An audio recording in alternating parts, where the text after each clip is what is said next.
Hello friends, let me teach you how to check for EditText user input is null or available. First of all, I have added the ID for my EditText.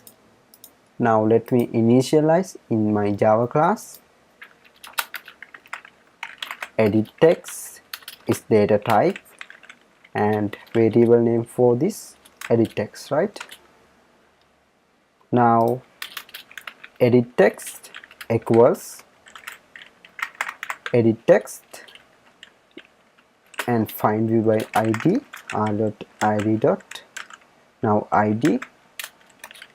Okay, now I have a button for click, and if user click this button we can check for this edit text is empty or not.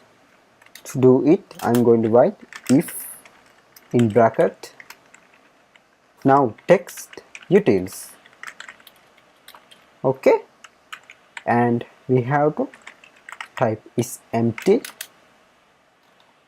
text utils dot is empty in bracket. Now we have to give our string value. We have to pass it from our edit text.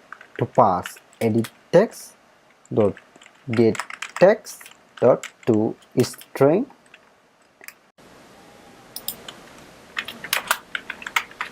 Now the brackets. Okay, now we can show the message that no empty field allowed. Okay, now if not, that means else class dot make text, and we can receive edit text value like this, edit text dot get text dot to string. Now let's run.